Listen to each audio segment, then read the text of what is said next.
일상의 소소한 아름다움을 발견하는 언니스토리 맘입니다.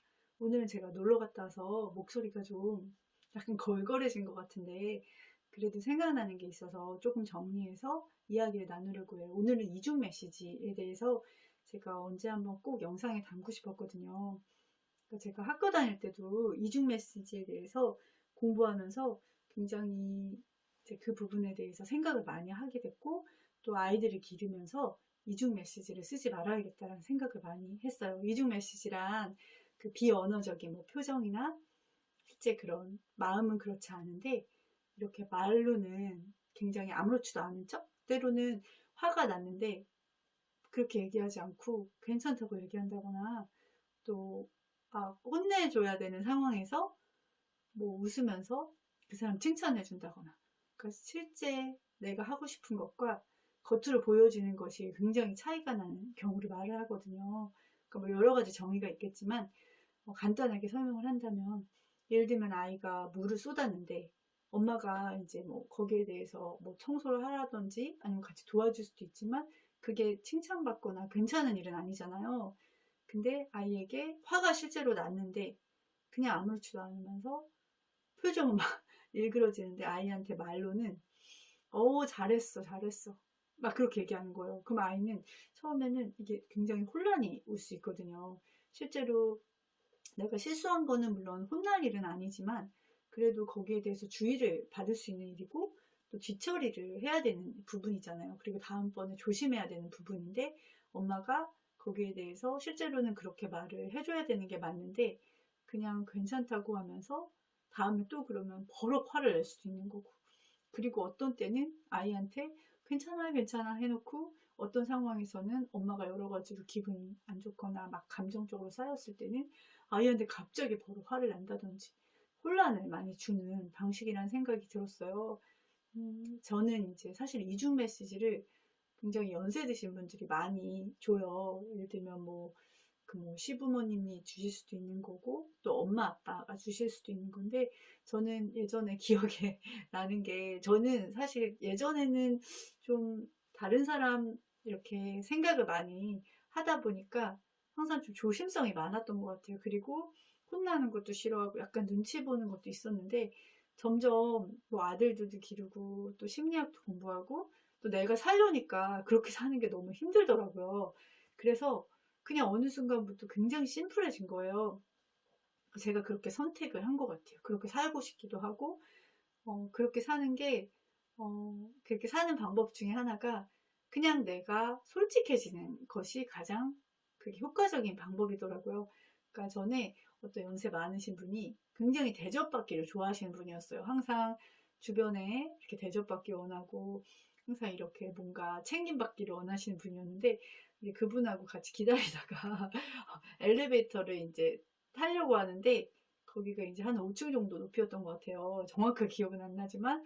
근데 이미 딱 문이 열렸는데 꽉 차 있는 거예요. 그래서 이제 둘이 들어갔죠. 근데 삑삑 소리가 나는 거예요. 그래서 저는 이제 나오려고 하는데 그분이 굳이나 저를 막 다시 밀어 넣으시면서 괜찮다고 자기가 내려가겠다고 하는 거예요. 그러니까 최면치레 같은 게 되게 중요한 분이셨어요. 그래서 저는 내가 더 나이가 훨씬 어리니까, 그리고 나는 뭐 계단 괜찮으니까 제가 그냥 내려갈 거 했더니 막 아니라고 아니라고 하더니, 그래서 내가 네 안녕히 계세요 하고서 그냥 버튼을 딱 눌렀어요. 내려갔어요. 그래서 너무 좋잖아요. 그래가지고 내려갔는데 이제 그분이 표정이 좋지는 않으신 것 같은데 또 말은 안 하는데 나중에 누구를 통해서 내가 너무 황당했다고 얘기를 하면서 되게 이제 화가 막 나셨었나 봐요. 근데 저는 이제 거기에 대해서 좀 의아했죠. 왜냐면 나한테 내려가라고 했잖아요. 근데 뭐 내가 잘못한 거 하나도 없잖아요. 그러니까 그런 식으로. 근데 저는 반응을 할 때 이제는 그냥 그 사람의 너무 이면에 대해서 생각을 안 하게 됐어요. 그리고 나는 내가 생각하는 어떤 상황, 그리고 기본적인 예의나 이런 부분 있잖아요. 그런 부분들을 생각하고, 근데 그 사람이 얘기를 하면 그냥 저는 솔직함으로 답변을 하니까 처음에는 그 사람들이 되게, 그러니까 자기가 뭔가 조정하고 싶어 하고 또 자기가 원하는 거는 내가 몇 번 더 내려가겠다 하거나 뭐 이렇게 뭔가 자기가 얘기한 거에 대해서 이제 아니라고 하면서 자기의 기분을 맞춰주기를 바라는데, 저는 이제 그런 식으로 반응을 안 하다 보니까 처음에는 괘씸하게 많이 느끼다가 나중에는 포기를 하더라고요. 그리고 얘는 그냥 이렇게 사는 그냥 되게 좀 솔직하면서 심플하면서 좀 눈치가 없는 애, 약간 이렇게 생각을 하더라고요. 근데 그러면 굉장히 좋은 거예요. 왜냐면 나한테 더 섭섭할 일도 없고 많은 기대를 하지 않거든요. 그리고 그냥 이제는 빈말을 안 하시더라고요. 그리고 뭐 예를 들면은 음, 뭐 예를 들면 뭐 제가 많이 배가 고픈 상황에서 그러면 이제 기본적으로는 어디 가면 아유 저 괜찮아요 하는데, 예전엔 저도 그랬어요. 근데 지금은 뭐 괜찮을 수는 있는데 안 먹은 거는 안 먹은 거니까 그냥 배가 조금 밥을 안 먹었는데 지금은 안 먹은 게 나을 것 같아요. 약간 이런 식으로 얘기를 한다든지, 그리고 그분들이 뭐 주고 싶으실 수도 있잖아요. 그러면 몇 번 얘기하면은 사양을 잘 안 하게 되는 것 같아요. 그냥 뭐 거기에 대해서, 그리고 뭐 내가 뭔가 챙김을 받았으면 다음에 내가 기회가 됐을 때 주면 되는 것이지, 거기에 대해 지나치게 부담을 갖는다거나 그렇게 하지 않으려고 하고, 또 아이들 기를 때도 그냥 이제 그런 괜찮은 척 하지 않는 거, 괜찮은 척 하지 않고, 예를 들면 우리가 많이 하는 말 중에 주변에서도 보면 아이가 뭐 잘 못했을 때, 뭔가 큰 실수를 저지르거나 뭐 시험에 많이 틀렸거나 이랬을 때 그냥 차라리 좀 열심히 하지 그랬어 라고 얘기하는 게 낫지, 아유 이번에 많이 틀렸다 야, 그렇게 하는 게 낫지 막 칭찬을 해준다거나. 그러니까 그게 실제로 칭찬이 해주고 싶으면 칭찬하겠지만 속으로는 되게 막 그거 잘못했다고 생각하면서 아니야 괜찮아 라고 얘기하는 거는 사실 거짓이잖아요. 그리고 아이가 굉장히 혼란스러워요. 어디다 장단을 맞춰야 될지 모르겠고. 근데 이제 뭐 아이가 뭐 잘못했을 때 어른들이 뭐 아이고 잘했네 잘했네 아이고 잘했네 아이고 잘했네 막 이렇게 얘기하잖아요. 근데 그것도 어떤 부분에 있어서는 이중 메시지인 거예요. 아이는 굉장히 눈치를 많이 보게 되거든요.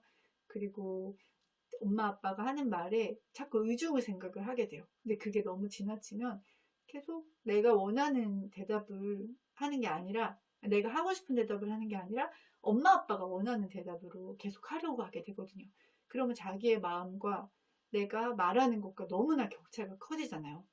그럼 아이들에게는 그게 굉장히 스트레스가 될 수도 있고, 그리고 어디 가서도 엄마 아빠 가장 편한 사이에서 그게 잘 안 되는데, 어디 가면 마찬가지죠. 친구와의 관계도 그렇고, 또 뭐 직장 상사, 그러니까 뭐 직장 상사한테도 어느 정도 뭐 사회적으로는 이렇게 뭔가 할 말 다 하면서 살 수는 없겠지만, 기본적으로 예의에 벗어나지 않는 한에서는 저는 솔직하게 얘기하는 것이 장기적으로 보면 훨씬 더 도움이 된다는 생각을 하거든요.